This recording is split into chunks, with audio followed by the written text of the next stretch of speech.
Shalom, jemaat Tuhan yang terkasih, kembali pagi ini kita datang menghampiri Tuhan karena Tuhan adalah kekuatan kita, Tuhan adalah tempat perlindungan kita. Mari pagi ini kita sembah Dia, kita tinggikan Dia, Dia perlindungan kita dalam hidup. Amin. Mari sembah Dia, puji Dia. Engkaulah kekuatanku, tempat perlindunganku,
kekuatan kami Tuhan hanya di dalam-Mu.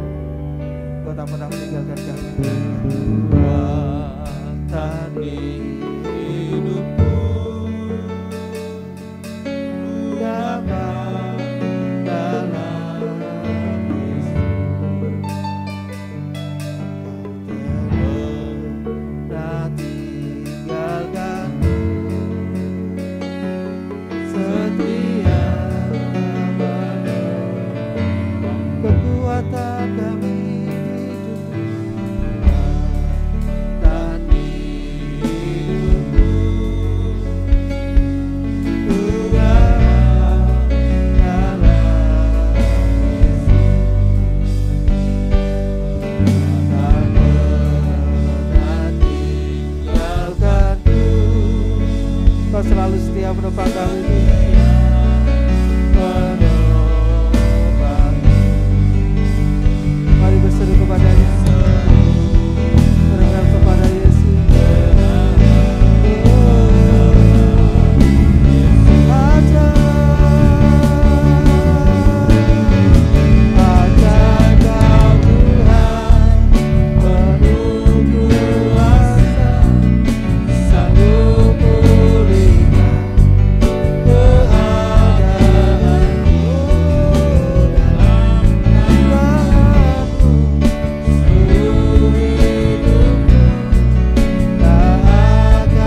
kepada Tuhan, karena Dia sumber kekuatan kita, saudaraku.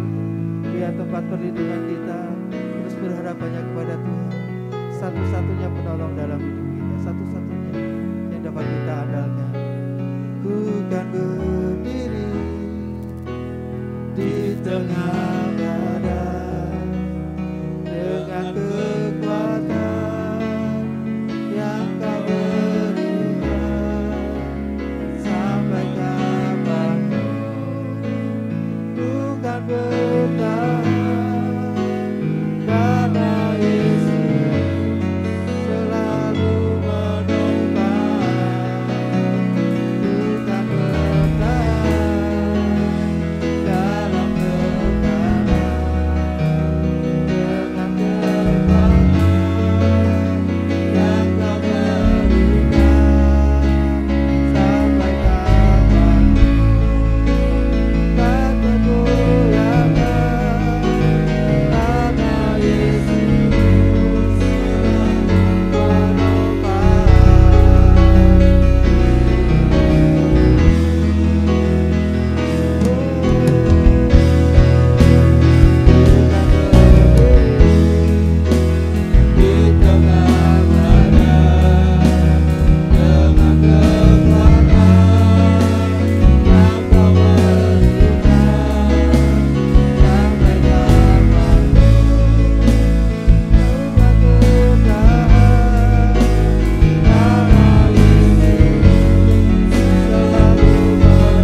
sumber kekuatan kami Tuhan, Kau sumber segala di dalam hidup kami. Pengharapan kami, penghiburan kami hanya di dalam-Mu Tuhan. Pagi ini kami naikkan ucapan syukur kami, doa-doa kami kepada-Mu Yesus. Pagi hari ini kami datang kepada-Mu dengan membawa pujian syukur Tuhan. Karena kami boleh ada sebagaimana kami ada di awal tahun ini. Ini semua oleh karena kemurahan dan penyertaan serta pemeliharaan Tuhan atas hidup kami. Tahun 2022 sudah berlalu. Kami mau meninggalkan semua yang ada di belakang. Tapi kami mau mengarahkan hidup kami kepada apa yang ada di depan kami Tuhan. Oleh sebab itu Tuhan, Engkaulah yang menjadi sumber kekuatan kami. Engkaulah yang menjadi pengharapan kami. Sekalipun kami tidak tahu apa yang akan terjadi dan apa yang akan kami hadapi. Yang kami tahu bahwa Tuhan tidak pernah tinggalkan kami. Bahwa Engkaulah sumber kehidupan kami yang akan menopang, menyertai dan memberikan kami kekuatan dan selalu baru di dalam hidup kami ini Tuhan. Terima kasih Tuhan. Terima kasih. Oleh karena itu kami membutuhkan kasih-Mu. Kami membutuhkan lawatan-Mu Tuhan. Biar hati kami semakin teguh, hati kami semakin melekat. Sehingga di awal tahun ini kami boleh melangkah bersama dengan Engkau. Dengan hati yang berkenan kepada-Mu. Hati yang melekat kepada-Mu Tuhan. Dan semakin kami mengandalkan Engkau atas segala perkara di dalam hidup ini. Terima kasih Tuhan. Kami menyerahkan seluruh pelayanan kami ke dalam tangan Tuhan. Kami menyerahkan seluruh keluarga kami ke dalam tangan anugerah Tuhan. Kami juga menyerahkan pekerjaan bisnis kami di sepanjang tahun baru ini hanya ke dalam tangan Tuhan. Kami percaya kalau Tuhan ada bersama dengan kami, maka kami akan menjadi pemenang-penang di dalam Engkau Tuhan. Terima kasih Tuhan. Dan sebentar kami akan mendengarkan pesan firman-Mu.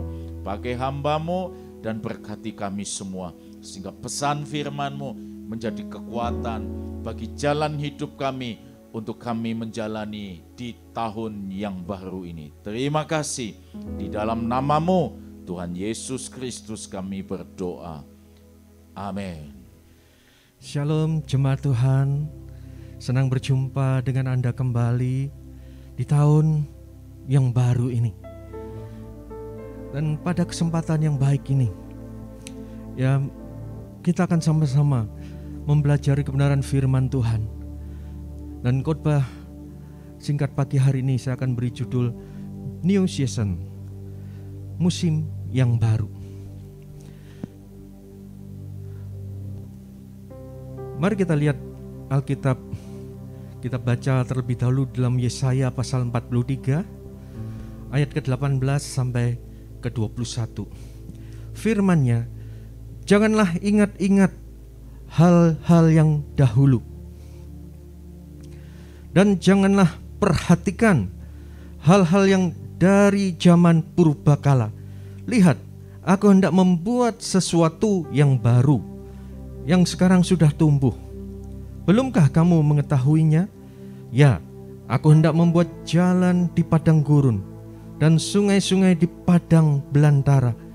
Binatang hutan akan memuliakan aku, serigala dan burung unta, sebab aku telah membuat air memancar di padang gurun dan sungai-sungai di padang belantara, untuk memberi minum umat pilihanku, umat yang telah kubentuk bagiku, akan memberitakan kemasyuranku.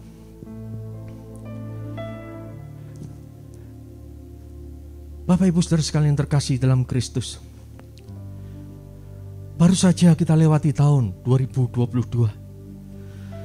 Dan kita sadari bersama ada banyak hal, ya, ada begitu banyak hal yang sudah kita alami bersama keluarga, bersama teman-teman kita, bersama dengan orang-orang di sekitar kita.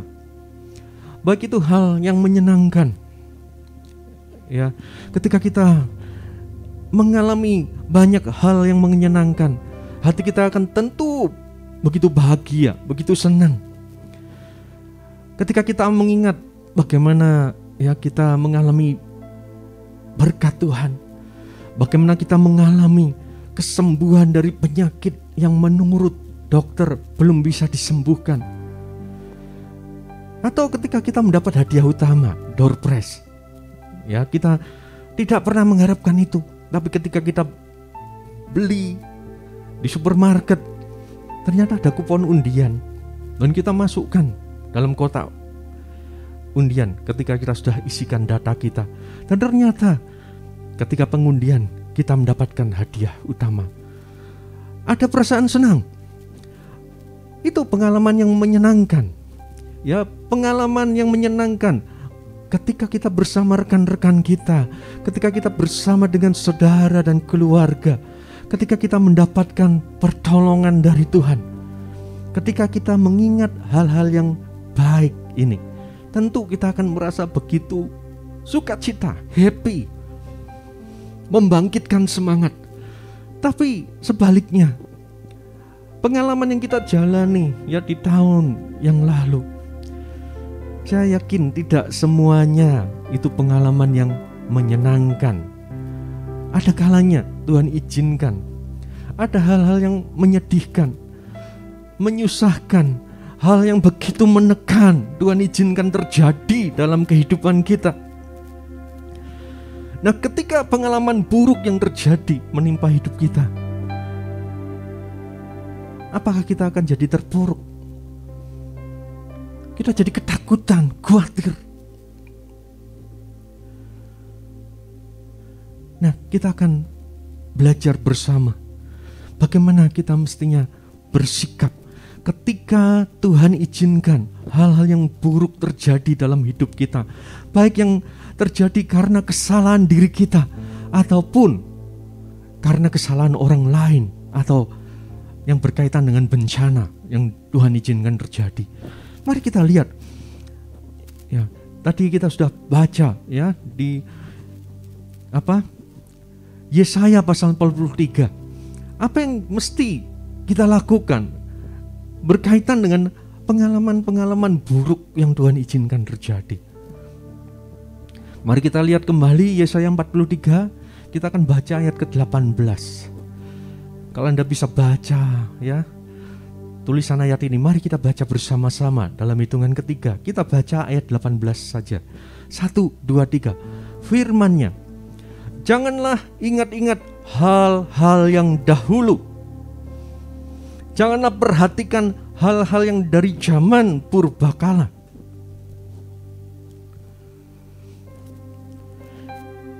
Tuhan berkata, kalau berkaitan dengan hal-hal yang buruk, berkaitan dengan pengalaman-pengalaman menyakitkan di masa yang lalu, Tuhan berkata, jangan ingat-ingat hal-hal yang dahulu, dan janganlah perhatikan hal-hal yang dari zaman purbakala. Firman Tuhan ini disampaikan ya kepada umat Israel. Ya, pasal ini membahas, kalau kita baca pasal 43 dari kitab Yesaya, ini membahas tentang kelepasan bangsa Israel dari pembuangan di Babel karena kasih Allah akan umatnya. Dan Allah akan menghukum Babel serta melepaskan umat Israel dari pembuangan di Babel. Dan Tuhan berkata kepada umat Israel, jangan ingat-ingat hal-hal yang dahulu, hal-hal yang buruk, hal-hal yang berdosa yang telah membuat mereka menderita dalam pembuangan. Seperti yang kita ketahui bersama bahwa umat Israel, bangsa Israel ada dalam pembuangan sampai ke Babel akibat kesalahan mereka sendiri. Akibat dosa dan kejahatan mereka sendirilah mereka akhirnya masuk dalam pembuangan di Babel. Tetapi karena kasih Allah, karena Allah begitu mengasihi mereka, maka Tuhan ya berjanji pula bahwa mereka akan menerima sesuatu yang baru. Kita lihat di ayat 19. Lihat, aku hendak membuat sesuatu yang baru, yang sekarang sudah tumbuh. Belumkah kamu mengetahuinya? Ya, aku hendak membuat jalan di padang gurun dan sungai-sungai di padang belantara. Inilah janji Tuhan buat umat Israel. Karena kasih-Nya, Tuhan akan melepaskan mereka dari pembuangan di Babel. Dan bahkan Tuhan akan menyediakan sesuatu yang baru, musim yang baru buat mereka, bangsa Israel. Masa yang baru, musim yang baru dengan pengampunan. Musim yang baru yang dipenuhi dengan berkat Tuhan. Musim yang baru yang dipenuhi dengan pemulihan serta kehadiran Allah di tengah-tengah umat-Nya. Itu yang Tuhan janjikan akan Tuhan berikan kepada mereka. Dan Tuhan berkata, ketika mereka mengalami ini, maka bangsa Israel akan memuji Allah, akan memasyurkan Allah karena segala kasih karunia yang Tuhan sudah berikan buat mereka.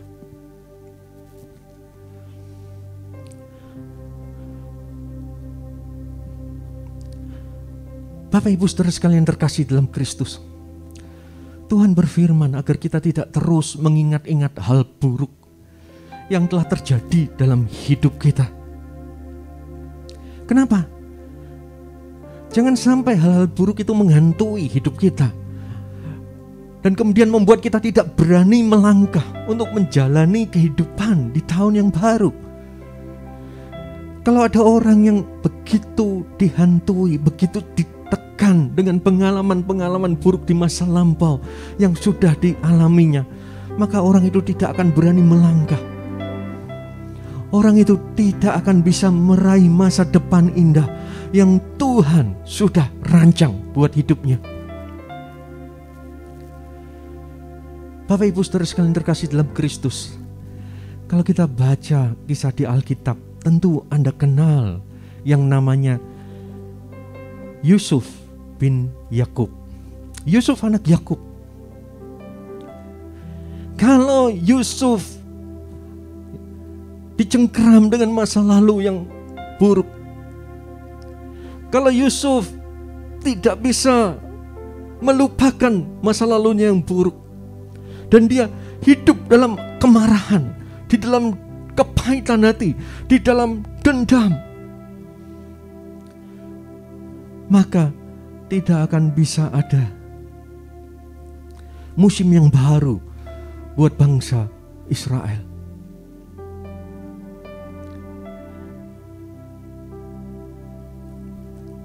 Seperti yang kita tahu, betapa pahit hidup Yusuf. Dia adalah seorang yang dikasihi oleh ayahnya, oleh Yakub.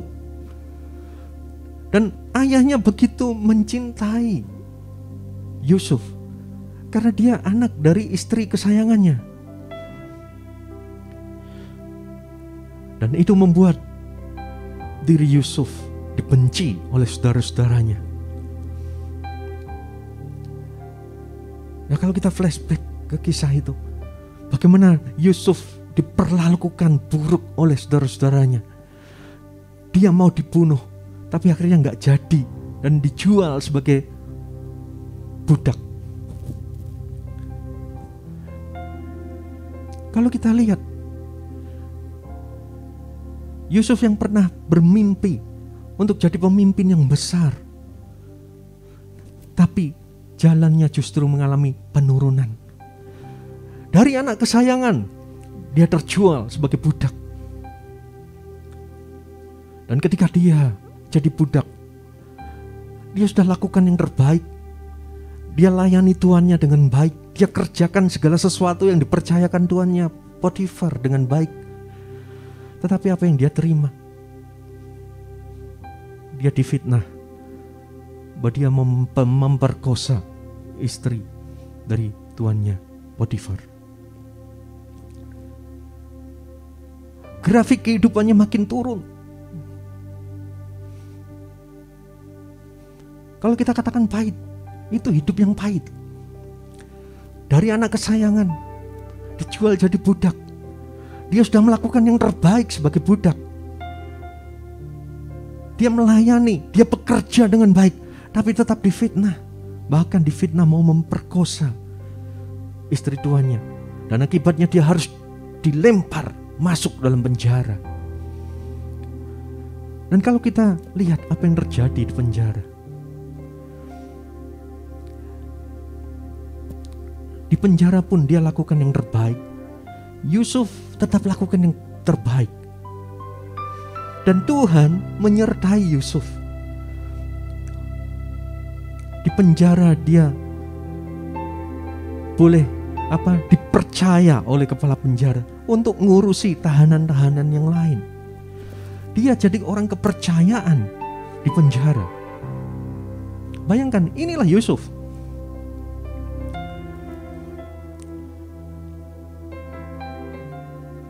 Tapi ada lagi kejadian yang mengecewakan dia. Suatu ketika dia menafsirkan mimpi dari dua orang.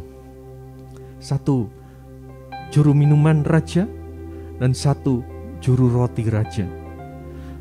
Dan Yusuf berpesan bahwa ketika nanti mimpi itu terjadi dan jadi kenyataan, bahwa juru minuman akan dibebaskan dari tahanan, diangkat kembali menduduki jabatannya yang semula sebagai juru minuman raja. Yusuf berpesan, ingat aku ini ditawan, ya, kita dijual jadi budak. Aku tidak ada kesalahan apa-apa, bahkan aku masuk penjara karena difitnah. Tolong sampaikan kepada tuanku Firaun supaya aku bisa dibebaskan. Ya, kalau dalam bahasa sehari-hari, ya seperti itu kisahnya. Yusuf berpesan agar nanti kalau engkau sudah dibebaskan dari penjara, engkau kembali menduduki jabatanmu, ingat aku supaya aku pun dibebaskan dari penjara ini. Tapi rupanya Yusuf dilupakan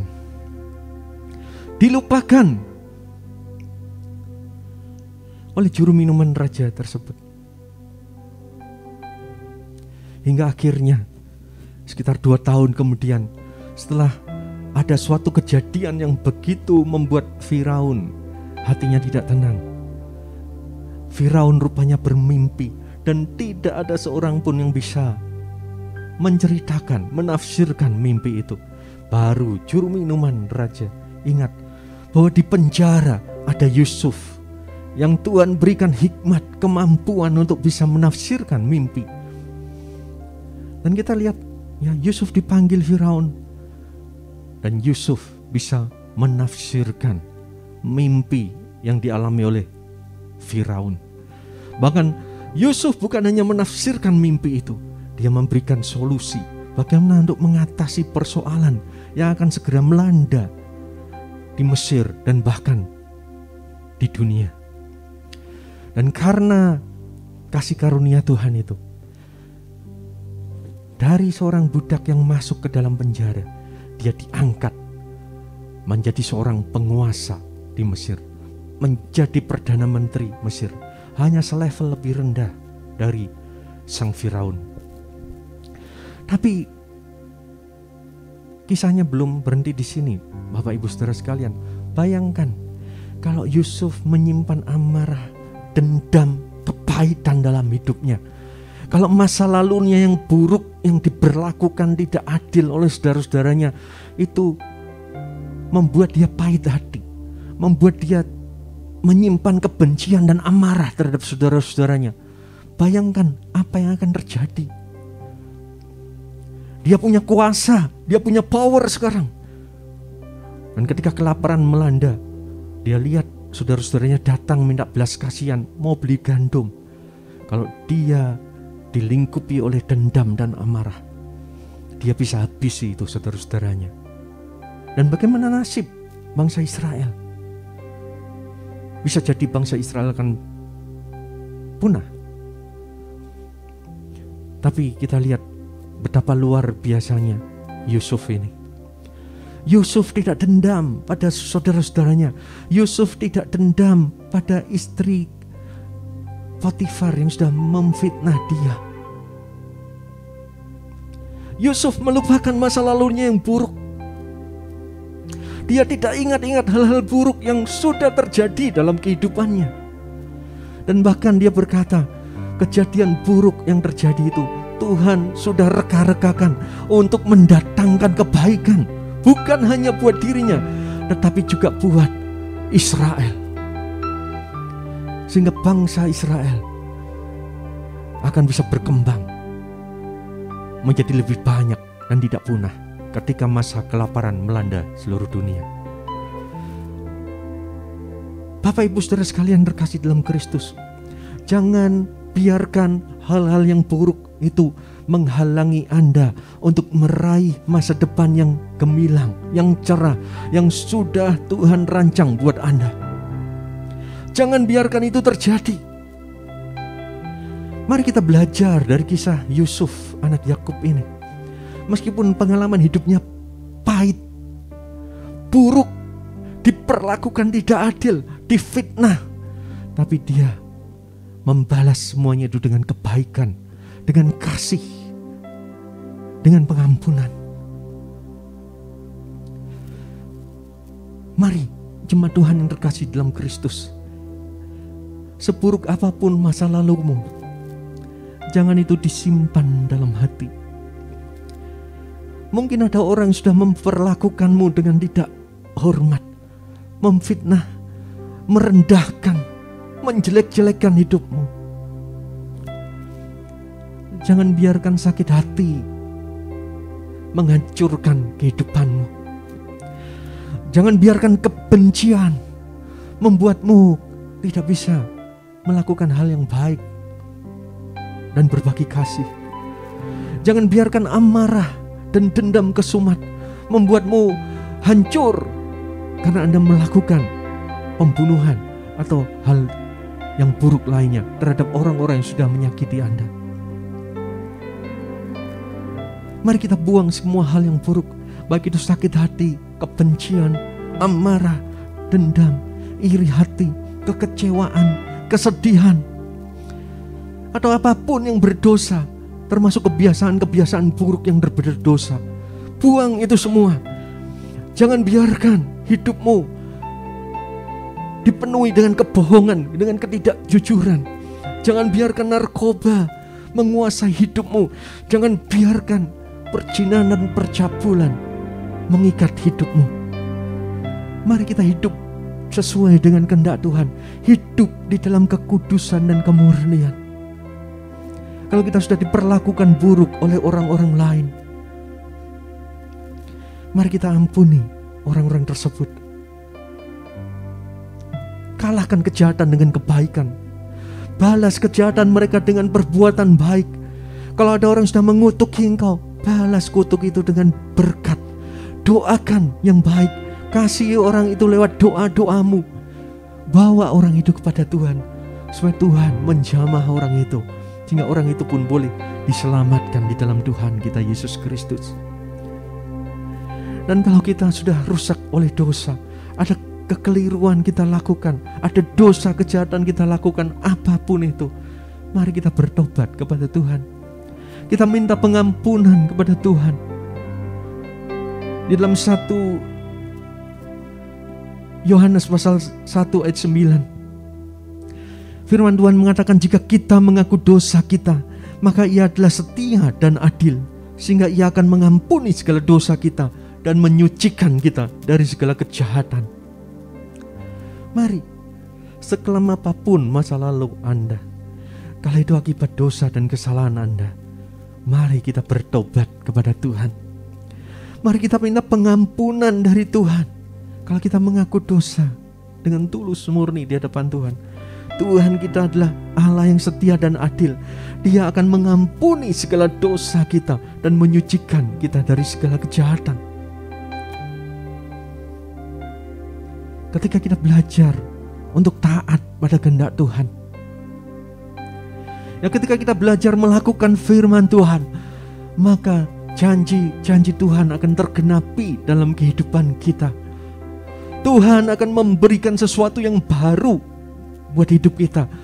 Suatu musim, masa yang baru, dengan pengampunan dari segala dosa dan kesalahan kita.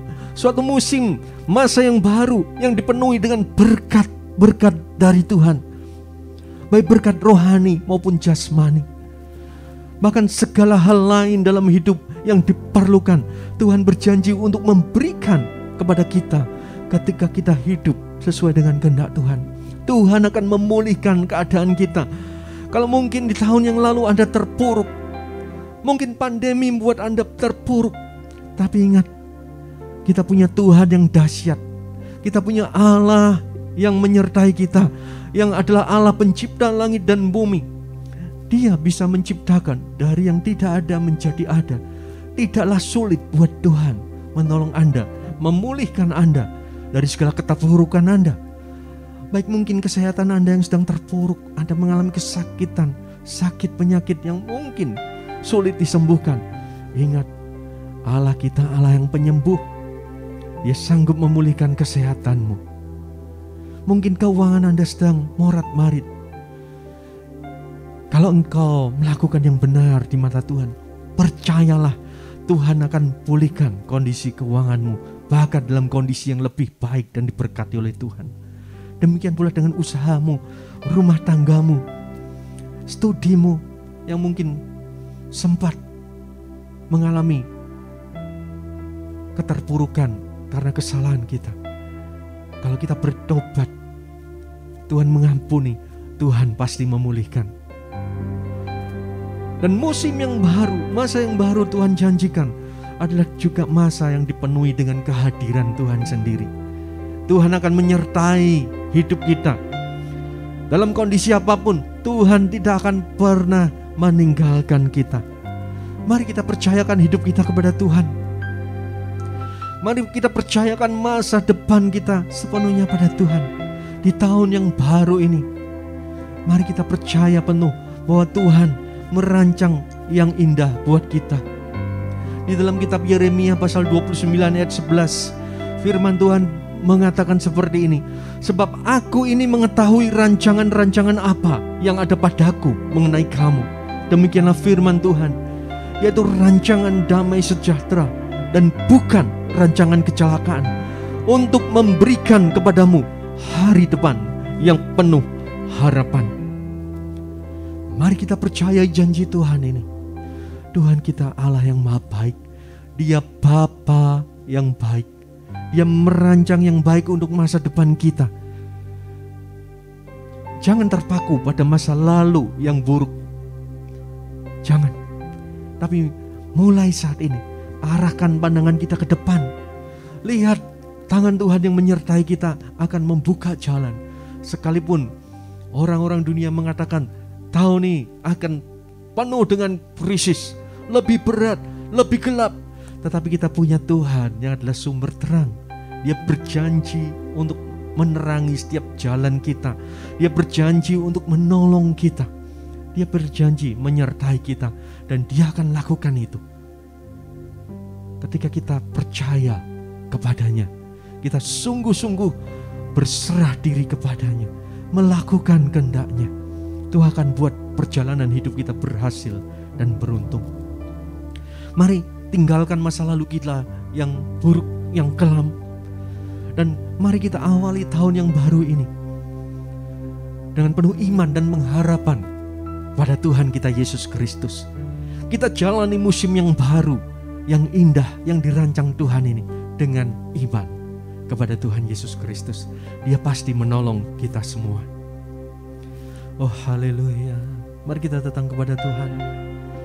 Oh semusim berlalu, namun Kau selalu peliharaku.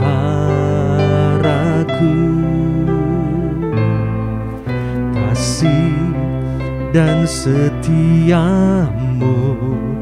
tak pernah layu di hidupku. lebih luas dari samudra. Kebaikan-Mu Bapa takkan habis di hidupku, lebih tinggi dari cakrawala. Tak terbatas kasih-Mu, sungguh ku bersyukur.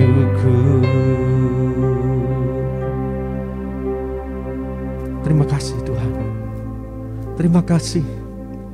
Kami mohon pengampunan-Mu kalau di tahun lalu hal-hal buruk membuat kami tertekan dan takut untuk melangkah. Tapi kami percaya Tuhan, firman-Mu ya dan amin. Ketika kami bertobat dari segala dosa kesalahan kami dan mempercayakan hidup kami kepada-Mu, Engkau merancang sesuatu yang baru buat kami. Masa depan yang cerah, masa depan yang indah ada bersama-Mu. Engkau akan berkati hidup kami, Engkau akan pulihkan kami dari segala keterpurukan kami. Engkau akan menyertai hidup kami. Lebih luas dari samudra, kebaikan-Mu Bapa takkan habis di hidupku, lebih tinggi dari cakrawala. Tak terbatas kasih-Mu, sungguh ku bersyukur. Doa penutup kami serahkan kepada Bapak Gembala. Puji Tuhan, kita bersyukur bisa memulai tahun yang baru, minggu yang baru bersama dengan Tuhan, bisa masuk dalam satu teduh. Mari setia sepanjang tahun yang baru ini, new season, musim yang baru. Tuhan pasti beserta, Tuhan pasti menolong. Mari semangat dalam satu teduh, dalam mendekat kepada Tuhan. Tahun ini pasti kita mengalami luar biasa pertolongannya. Mari datang kepada Tuhan. Bapa, terima kasih buat kesempatan kami boleh ada di hadirat-Mu, menyembah Engkau dan mendengar kebenaran-Mu di awal tahun ini, di Senin pertama dari sepanjang tahun yang baru. Kami percaya rahmat-Mu tercurah di new season ini, di musim yang baru.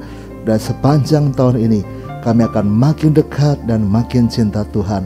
Tuhan memberkati semua yang sudah melayani hari ini. Tuhan perhitungkan semuanya, khususnya hamba-Mu Bapak Pendeta Rudi yang telah sharing firman. Kiranya hidupnya mengalami terobosan-terobosan dan pengurapan yang semakin dahsyat bersama Tuhan. Kami percaya bahwa hari ini kami akan melihat kebaikan Tuhan tercurah. Beberapa sudah mulai bekerja, mulai sekolah, beberapa masih libur. Tetapi kami percaya dimanapun dan apapun yang kami lakukan, Tuhan beserta, membuat kami berhasil dan beruntung. Terima kasih Tuhan. Mari saudaraku masuki hari ini, bahkan tahun yang baru ini dengan penuh sukacita. Sekarang terimalah berkat dari Allah Bapa, cinta kasih Tuhan Yesus Kristus, dan persekutuan dengan Roh Kudus menyertai senantiasa sekarang sampai selama-lamanya. Doa Bapa kami, Bapa kami yang di sorga, dikuduskanlah nama-Mu, datanglah kerajaan-Mu, jadilah kehendak-Mu di bumi seperti di sorga. Berikanlah kami pada hari ini makanan kami yang secukupnya, dan ampunilah kami akan kesalahan kami, seperti kami juga mengampuni orang yang bersalah kepada kami. Dan janganlah membawa kami ke dalam pencobaan, tetapi lepaskanlah kami daripada yang jahat. Karena Engkaulah yang mempunyai kerajaan dan kuasa dan kemuliaan sampai selama-lamanya. Amin. Selamat pagi, selamat tahun yang baru. Tuhan memberkati new season ini. Amin.